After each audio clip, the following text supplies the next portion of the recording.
Louis Largent here, coming up at NIN night, a very special edition of 120 Minutes. To my right, David Bowie and Trent Reznor, secluded in a hotel room somewhere in Hartford as they begin their 6-week tour of America. Check us out at midnight.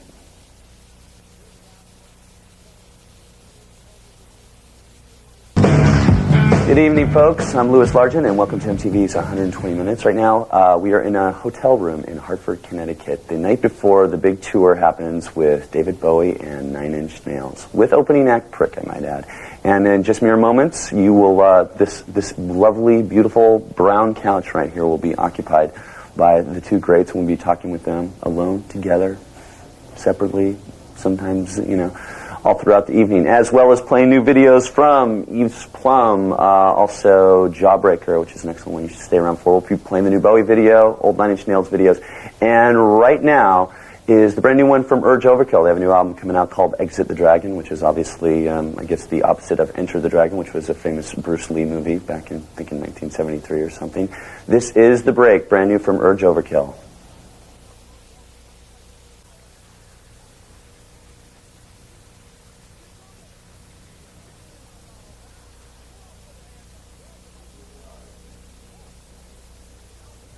And here we are in Hartford, Connecticut on 120 Minutes, here with David Bowie and Trent Reznor, who, unless you've been living in a cave or touring this fall, and in a completely a bizarre pairing in a way, but I guess it sort of makes sense.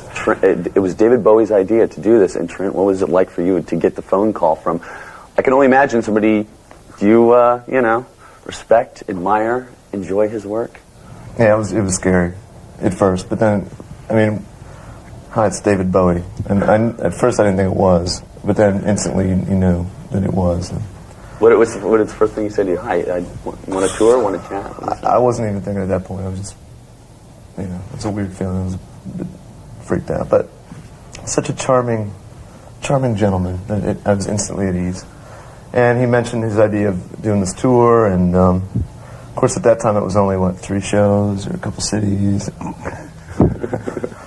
And it got me thinking about it, and then I realized that it would be something that it'd be a challenge to do, and I think then it would be a challenge to present the whole show in a unique way. So it's not just opening acts, headline act, but it's something that was a bit unusual that would make it make sense in a way. I went in with trepidation because I'd been told, like, he'd just moved to this funeral home that he'd opened up as a recording studio, and I should call him there, and the usual, the apocryphal stories of the Sharon Tate house and all that, you know, and it's sort of, I went in with a sense of unease and...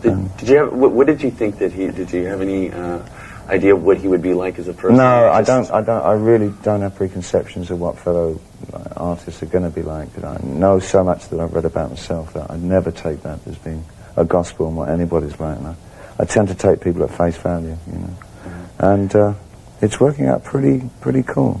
It's very good. When did you first come up with the idea? How long ago was it? Only a few weeks ago. And the other thing about this show is that it's almost nothing about it is premeditated. I mean, it was put together really fast. We've just spent all our effort in actually working on the music that we really want to play. And it's that kind of show. I mean, the dynamic of it is really, in a way, muscular, and it's really stripped down. It's an interesting show to look at, needless to say. It has to be, because it's a visual and an audio thing. But basically, the whole engine of the thing is about what we want to do as musical artists, and that's really cool. That's really good. We're going to take a look at a video and enjoy more conversation with Trent Reznor and David Bowie, and watch The Carnage with Hurt. 9 Inch Nails.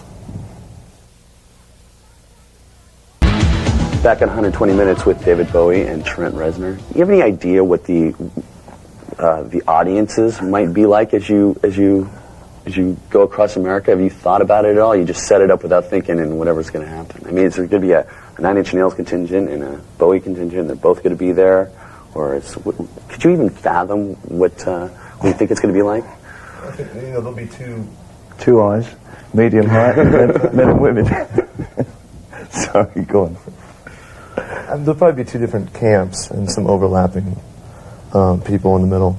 And again, the way we've kind of approached the show was that it flows, there's a flow to it that would, to some people, open up the connection that I think there is, that I think David thinks there is. Was that was it part of your reason you went out, because you wanted to maybe enlighten some folks that might not otherwise be at a David Bowie show? I don't know that was my, I mean, part of the challenge was me being in front of a different audience, I like being an opening act for change, and I also like not having the burden of having to carry the show. Yeah, you have so if it's bad, it's not my fault. I'm just the opening act.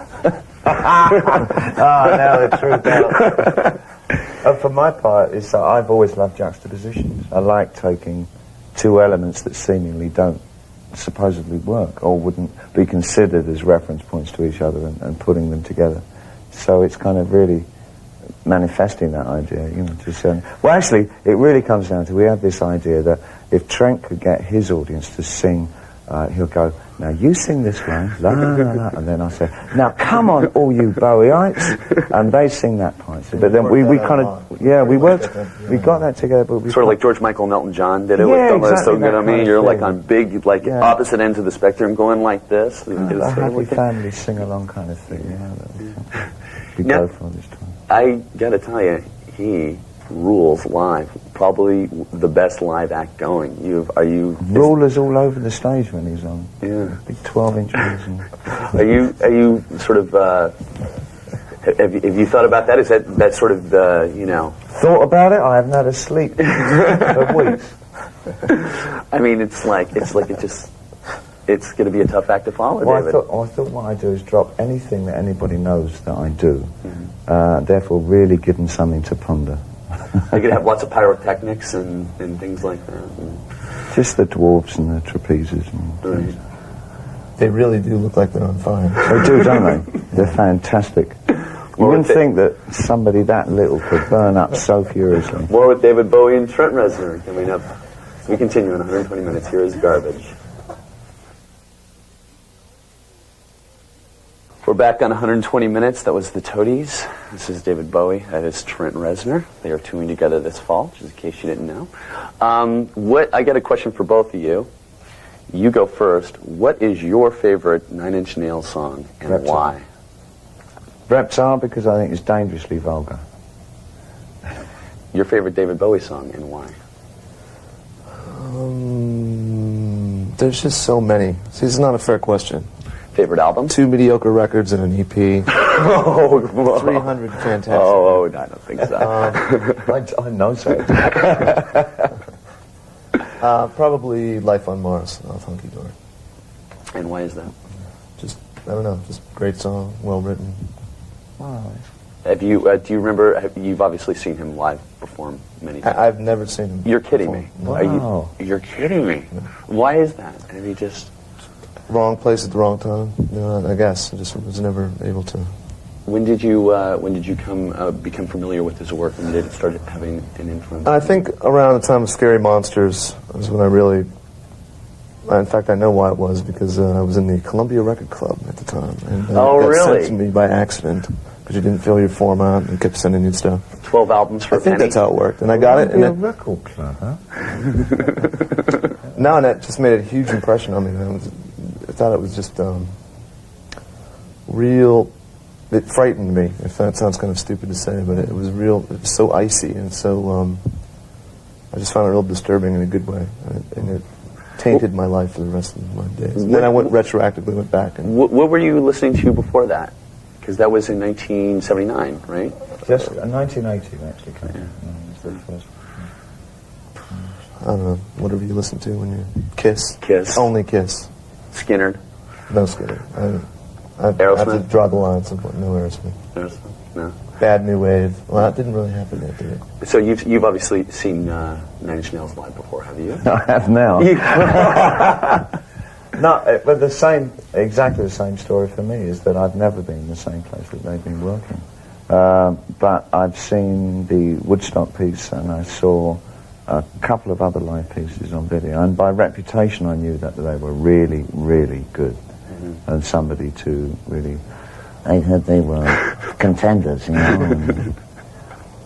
It was you, Trent. It was you getting us out here in Palookaville.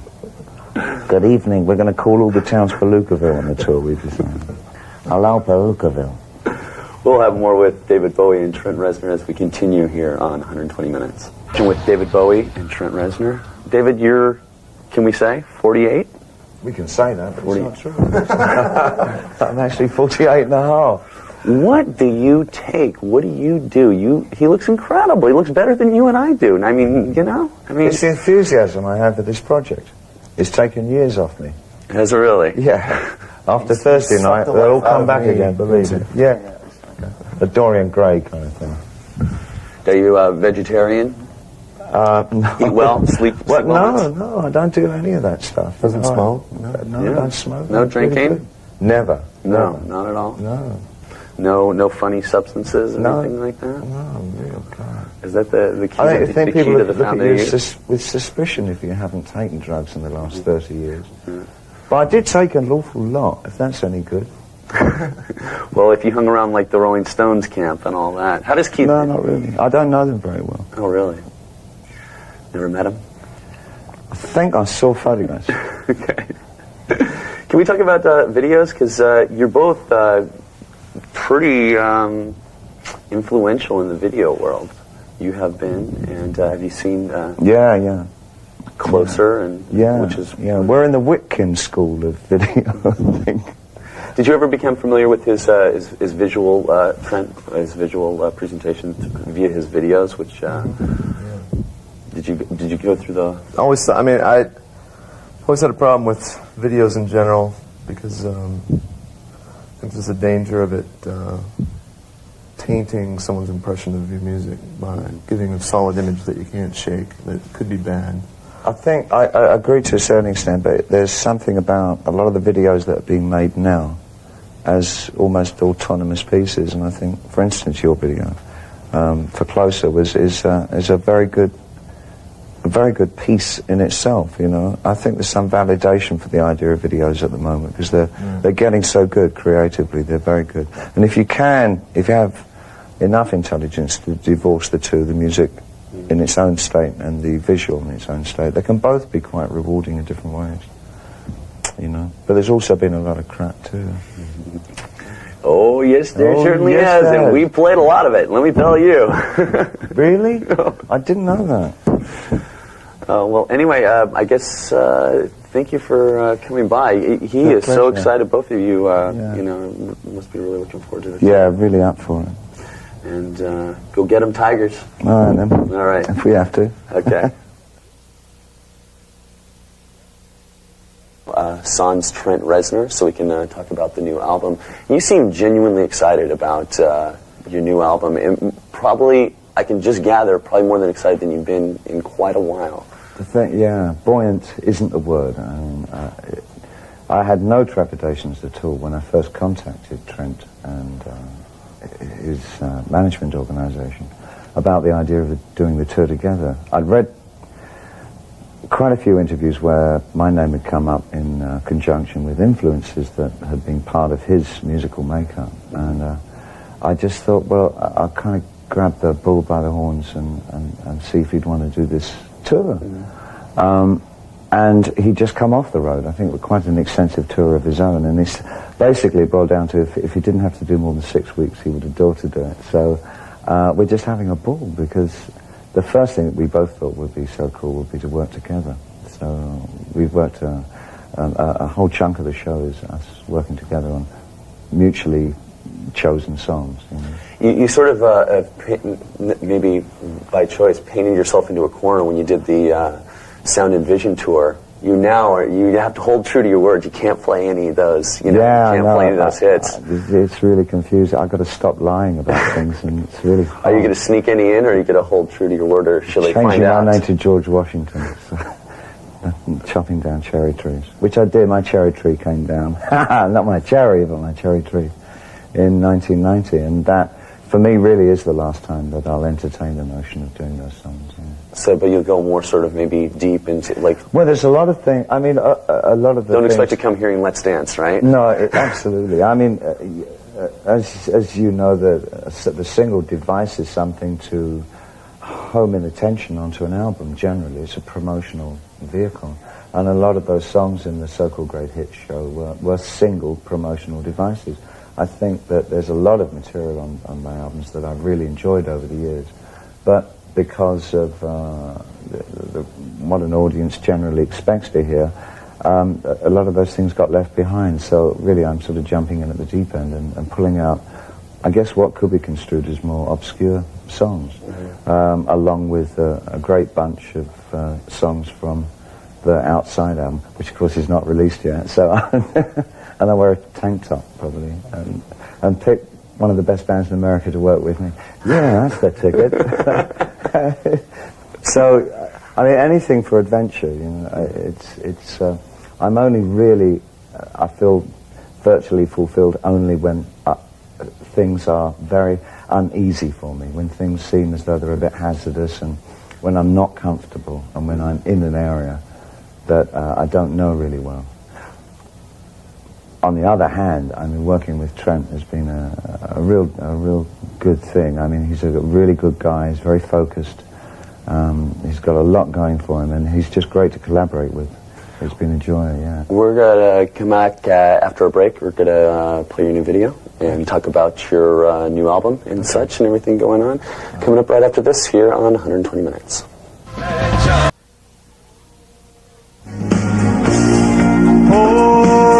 Dunce, he pushed at the big man, the Pope's lamp, the fool is dead. Back at 120 Minutes with David Bowie. You have a new album out which nobody's heard yet. Yeah. It's a very, in layman's terms, as succinctly as you can you explain the album? It's a very sort of, there's a big story behind it. Succinctly, in layman's terms, if you can. Yeah, it's pulling together all the real myths and all the synthetic myths of the late part of the 20th century. It works on the assumption that we're all undergoing some kind of revival of paganism.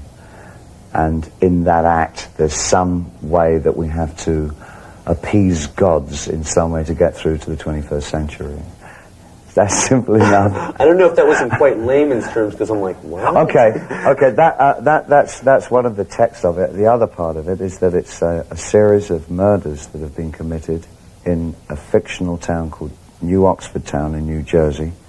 And the purpose of these murders is to create new art. So it's murder for art's sake, which is a natural kind of extrapolation on the idea of the body being used as art, which it is being in the visual arts at the moment. So I moved it a bit further on. Okay, now I understand that. Now this is obviously the first time you worked with Brian Eno in however long. Who made the first 79 was the last time that we worked together. He came to my wedding in 1992 with his wife.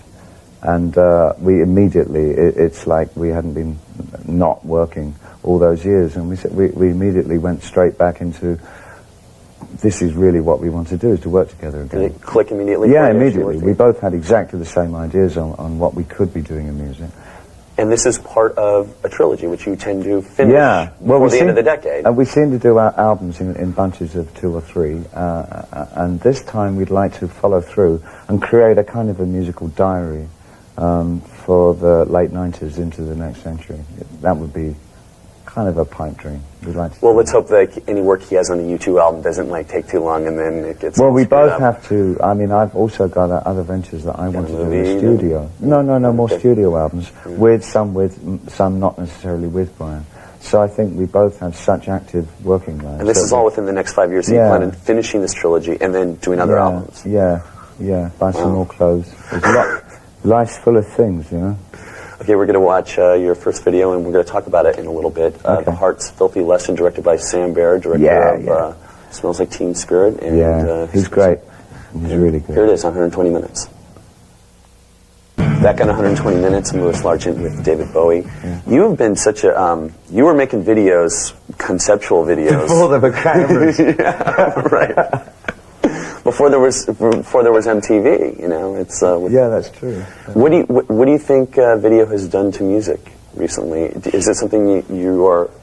Has it become way too out of hand? Is it a good tool? Is it? What do you think? I was beginning to think that maybe in the 80s, but I think again in the 90s there's such a lot of really good creative work happening in videos now that I think they can be taken as autonomous pieces. The song and the piece of visual work that goes with it can be looked at separately. I think with anybody with an iota of intelligence, anyway. I think coming back to talented makers, I think Sam Bayer is a tremendous. How did you choose him? Was there a particular... I looked through show reels of a number of directors, and his stuff had a certain something that I kind of recognised in terms of he distressed everything. Everything looked a bit as though it's aged and or unkempt, uncared for. And I got to meet him and found, of course, that naturally the untidiness comes from the fact that he used to be a painter. For 8 years he was a painter in New York. And he comes at it like it's a painting. And we both had a lot of similar references for what we did in Heart's Filthy Lesson. My main kind of, the foundation for it was I have a friend in England called Damien Hirst, who's probably our leading artist at the moment, who cuts cows up and puts them in glass boxes. That's one of the things that he's known for. Oh, that sounds and sharks. Yeah, well, it's quite interesting work. And I really took the idea of what his workshop looks like when he's at work, but I kind of created that feel. Do you plan on doing a lot more with him, without him? You're always good for what Yeah, we've already talked about doing the next single together at least, and if we ever got the money together to try and do a long concept piece on the outside album, would be kind of nice to do. Whether that'll come to anything, I don't know. Well, you're going to be leaving us now. Thank you for talking to us here on 120 Minutes. Good luck. I don't know what's going to happen over the next 6 weeks, but it's... I'll write about it. Okay. All right. There you go. David Bowie here on 120 Minutes. And here is, speaking of great videos, here is Bjork with It's Oh So Quiet.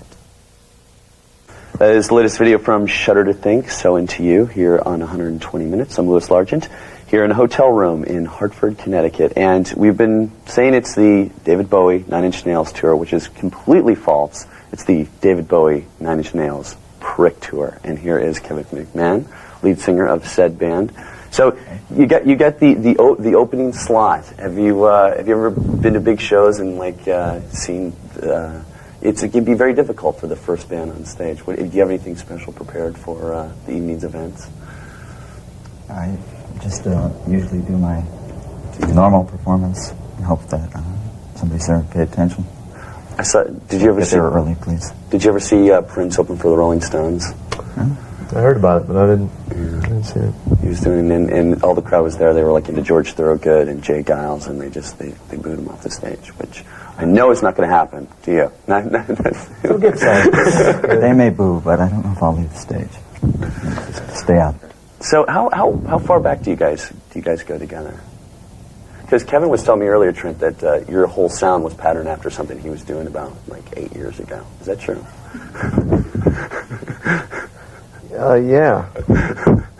No, I played in his band a long time ago in Cleveland, and we both lived there at one point. And I'd always. Were you both playing the same kind of music? Were you both because the similarities are there. You can't deny you both the same sort of style of music. I don't think at that time it was stylistically that similar, but what I appreciated in Kevin was I always thought he was a really good songwriter. Mm-hmm. And then as our paths separated, and when I was in his band, it was more of a one-off thing. Every once in a while we'd play. And then we just kept in touch, and then he moved out to the West Coast, and I was working on 9 Inch Nails stuff, and every once in a while I get a tape, and I finally... got a tape for you. Really? Okay. And I just thought it was really good, and we got together and worked on some stuff one time, and that was kind of the impetus of the birth of Prick. Now, is it just in case I don't know if this is a fair thing to say. 9 Inch Nails is essentially you, no question about it, right? It's you. Is Prick Kevin McMahon? Is it all you? And it's just like you could have interchangeable members. Do you basically compose and do all that? Are you the main man, the head honcho? That's the name for now. Yeah. Did you feel like you had to have a name? I'm saying, is it sort of the same sort of brainchild of you? Well, I didn't want to say Kevin McMahon because I think that it is kind kind of a collaborative thing that happens when you go into the studio and when you play live. And especially when Trent and I were in the studio, we were the band. So it became, we were Prick at the time. When I was in London with Warren, we were Prick. So we're going to talk more and play your video in just a little bit, but first we're going to take a look at something that's actually really, really good. Just check it out. Dragon Lady from the Geraldine Fibbers here in 120 minutes.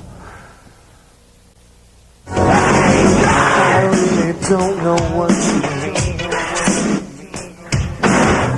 Seems like salvation comes only in dreams. I feel my hatred grow all the more extreme. Can this world really be as sad as it seems? Back on 120 minutes, we're with Kevin McMahon, the lead singer of Prick, and Trent Reznor, the lead singer of 9 Inch Nails. So, Prick, is it the other meaning, a different way to describe? Is it a different way to describe a penis, or is it you're a prick? How did that name come about? you gotta be kidding me.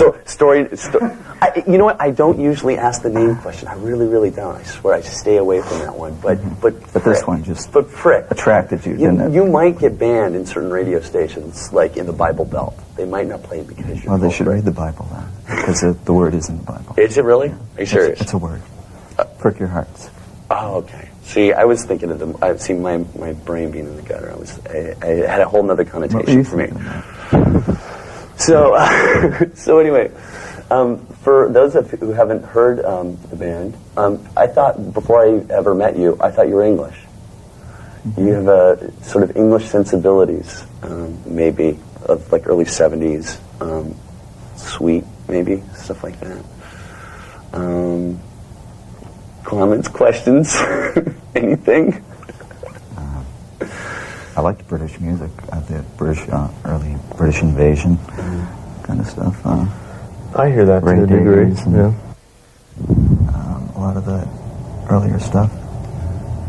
So I think I started to sing thinking that was the only way to sing, because I can't sing normally. It's kind of an instrument that I don't do well. Well, I don't think so. Oh, come on. He doesn't think he sings well either. And I'm sure... I don't. But he's different. What's different? No, I think that... we're in, ass-kissing mode, but, honestly, I think that... the secret weapon of Prick is Kevin's voice, because it has a degree of vulnerability that just doesn't... Who sang in the band that you guys were? Of course, because... There you go. Take a compliment, Kevin. Come on, man. I'm taking it. Artists, you know what? Is it not true that artists can never be objective about their own work a lot of times, you think? Other than me, yeah. It's true. Okay, we're going to lead to a cover of Tainted Love done by Gloria Jones, Mark Bolan's wife, made sort of famous in the 80s again by Soft Cell and sung by Shades Apart from Jersey on 120 Minutes. That was Animal from Prick. I'm sitting with the lead singer who is opening the David Bowie 9 Inch Nails Prick tour. And the video is called Animal. The song was, the video was a visual interpretation of that. Which, how can you describe that? The video? Yes. Well, animals and carcasses and vultures and kinds of wacky stuff in there. No, it's kind of the duality of, the animals and the humans that are dressed similarly. How closely we sometimes come to letting the animal in us come out, and being caged in that kind of, this is sort of similar to it. You're caged in fire and in a hotel room are under the doing a show for MTV telescope, in a hotel room in Connecticut. So Trent obviously made the phone call to you and said, "Hey, what are you doing the next 3 months? You want to come on tour?" Do you have any reservations about that? Did you immediately say, "I'm there, done"? No reservations at all. So, Were you I doing think it would be anything? great. You know, I think that the audience that comes to see David Bowie and Nine Inch Nails would be a great audience for us. And I can't think of a better tour to be on. You weren't doing anything anyway, were you? It was exciting, I Yeah, think. yeah. I think it's amazing, actually. Yeah. So good luck on the road. Good luck with everything, and hope Thanks. you enjoy yourself. And we are going to be back after this with more. Final video of the evening here in 120 minutes, and that does it for us from Hartford. First stop on the Bowie, Trent Reznor, Nine Inch Nails tour of America. And I got to tell you, if you're fans of David Bowie, come see it. Fans of Nine Inch Nails, come see it. And if you're fans of neither, come see it. It is an amazing, amazing spectacle. Next week on the show, Blind Melon will be here to host. And if you have any questions, actually, here's where you can send them via computer and et cetera, and maybe you can have them answered by the band next week on this very show. Save that time, save that channel. For 120 minutes, I'm Louis Larson. Goodbye. Something in our skies, something in our love, something in our skies. Oh, Patty, who's been wearing horrendous clothes?